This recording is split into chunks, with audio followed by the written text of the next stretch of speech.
Hello, I'm Sally Safe. I will be your guide throughout this lesson. Let's get started. Let's take a look at the objectives of this course. Identify potential dangers for new drivers. Learn how to safely arrive at your destination. Identify potential dangers of railroad crossings and learn how to safely cross them. Define situational awareness and learn to drive defensively. With this lesson, we will focus on young drivers in their teen years. Let's take a look at a couple of fictional young drivers and discuss some potential pitfalls that they may face while driving. Meet Claire. Claire is a 17-year-old. She has been driving for 3 months. Claire has 2 young siblings, age 5 and 8, whom she has to transport to school each morning. On the right side of Claire is Jamie. Jamie is 16 years old and has been driving for 1 month. He has many football friends who hitch a ride from him to and from practice often. Claire and Jamie, like many young drivers, have a limited amount of experience driving behind the wheel of a vehicle. Because of this lack of experience, there are many potential pitfalls that young drivers need to overcome. Through this video lesson, you will learn about those potential dangers and how to be prepared for them. Drivers like Claire and Jamie carry additional distraction with them outside the typical ones, such as texting or putting on makeup. The siblings and teammates they carry in their cars could potentially cause distractions. It is important to remain focused on driving and not allow for passengers or other factors to distract you. Let's take a look at the next video so you can get an idea of how distractions can easily end in a disaster.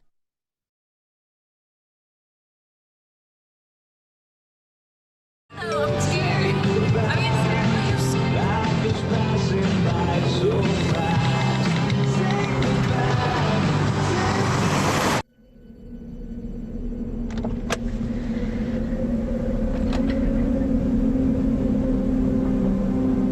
Do you know that you're in my lane? No, not at all. Are you not paying attention? Are you texting? I was just checking in with my mom. I was telling her that I thought we'd be home by 6. It's okay. There's enough time. Just pay attention. I'm not even halfway through my text. There's no way. I'm not even going to look up. My babies are in the car. You have to pay attention. It's just supposed to be a quick text. I'm so sorry.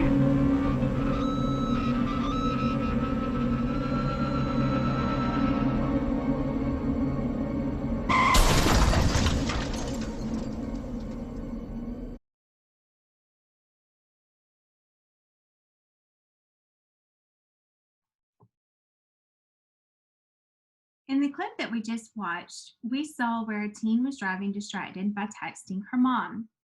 This is a distraction that is within our control. There are many factors that cause accidents that are all due to human error. Being distracted is one major cause. Remember to focus on things that are within our human control.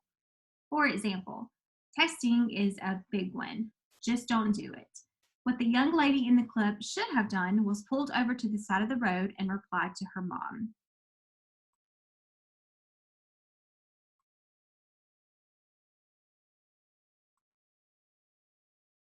Putting on makeup is another huge distraction. Or in Claire's case, having 2 small siblings in the back seat can be a distraction for her. It is important to ensure that the children are not causing Claire to become distracted. Ways to do this are holding a consistent conversation with them, singing with them, or allowing for snacks.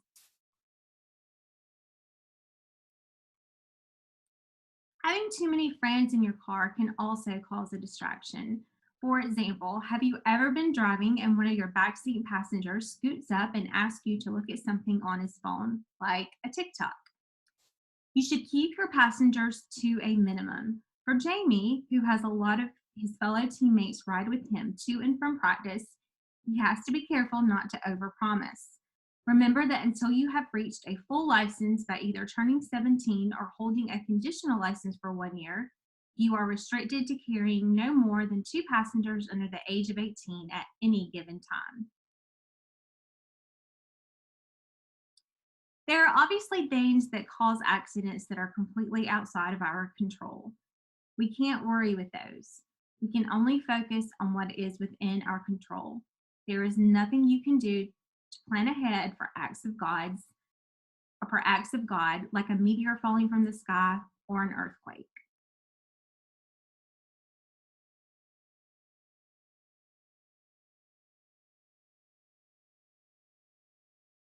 Imagine this. You're driving down the road, paying attention to traffic, people, dogs. You're watching out for all the crazy stuff that can happen when you're driving. Good job. Okay, let's make it harder. Imagine you have to keep driving at high speed in a busy area, but now you have to do it blindfolded. Sounds ridiculous, right? Of course it is. It would be downright insane.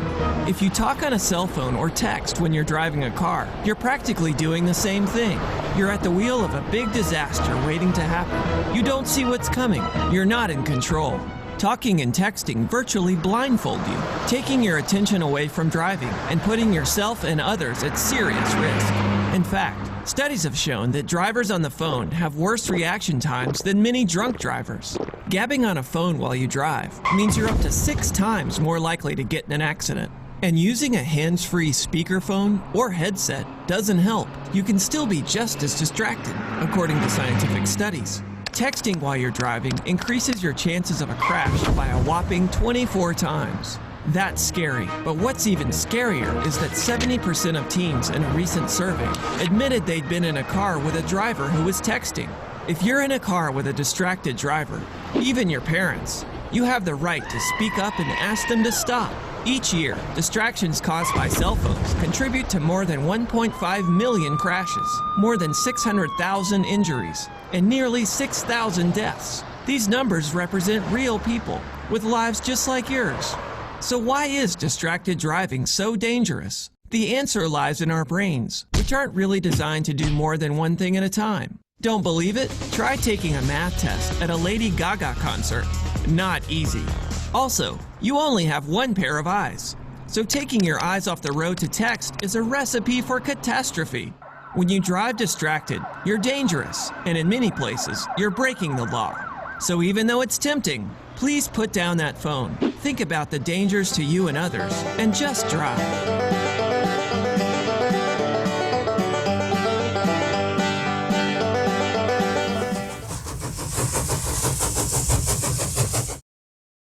Now let's focus our attention on railroad safety. Most people do not realize the dangers that railroad crossings and trains hold. Never cross a crossing unless you can completely clear the tracks.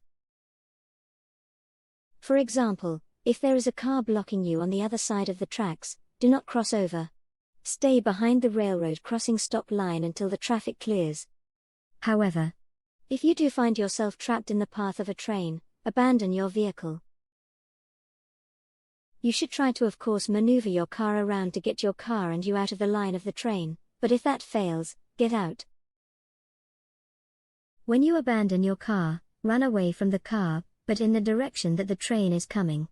You want to avoid running right beside the train in the same direction. This way, you'll avoid the debris and fire that will happen once the train hits your car. Let's take a look at the next clip to learn more about railroad safety. It seems obvious, simple even, but trains and vehicles don't mix. Did you know they can take a freight train moving at 55 miles per hour a mile or more to stop after applying the emergency brakes? That's 18 football fields. Not enough time to stop before colliding with you.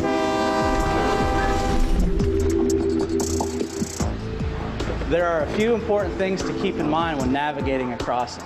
A train extends 3 feet or more over the edge of the track on both sides. So stay back a minimum of 15 feet from a rail when stopped at a crossing. Pay attention to the markings, they're there for a reason. Never drive around a lowered gate, even if you suspect it's malfunctioning. Instead, call the 800 number posted on or near the crossing signal, or call the Prince William County non-emergency number. Only proceed through a crossing if you can be sure that you can do so completely and without stopping.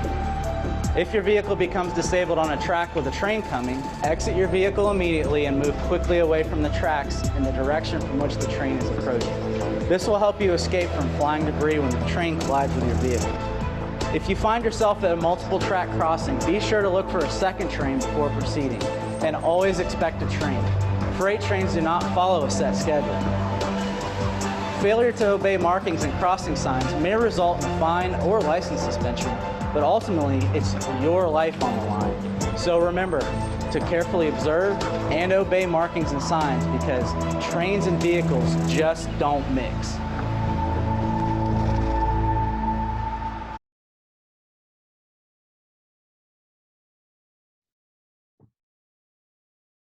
Let's move on to learning about situational awareness.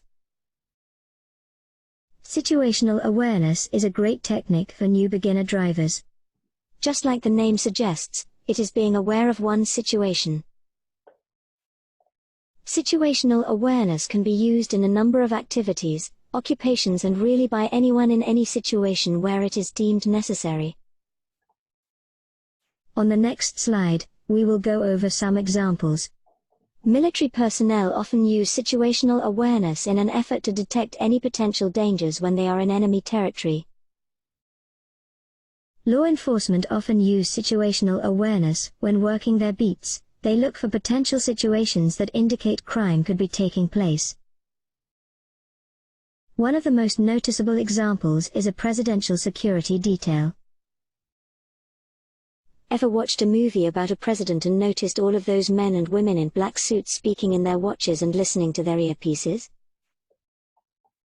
They are constantly scoping the area and people looking for any strange behavior or actions. They look for anything that may present harm to the president. You are probably asking yourself, what does this have to do with driving? Well, a lot. You can apply situational awareness to driving, and this is especially important for new beginner drivers because they do not have much experience on the roadways yet. In other words, you aren't as aware of potential dangers in different driving environments just yet. School zones potential dangers. First off, children. Busy parents picking up and dropping off students. Children dropping items and stopping to pick them up or turning around, maybe into the road, to pick them up. Fly away dodge balls that bounce into the street in front of your car. There will likely be a child running after it. Children on bicycles. Interstates or multi-lane roads. Speeders. Blown tires. People changing lanes. People merging inappropriately. City streets or downtown areas. Pedestrians. Intoxicated people exiting bars. Taxis or Ubers stopping abruptly, letting people out. In conclusion, each time you get ready to drive your car, make sure you plan ahead and practice situational awareness for the specific driving environment you will be driving in. In the next clip, we are going to learn about Pete and Rita, and how they do and do not practice situational awareness while driving.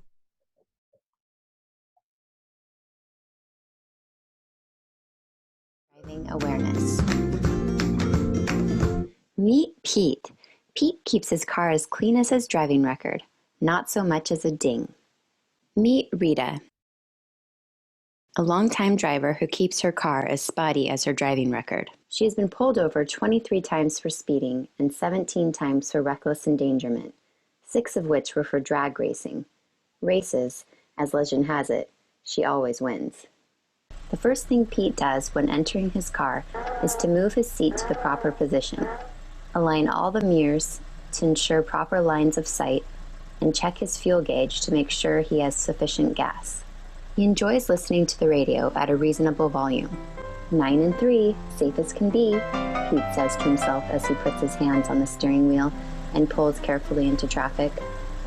Meanwhile, Rita is on her way to a music gig where she is playing lead guitar in her death metal band, Senior Rita.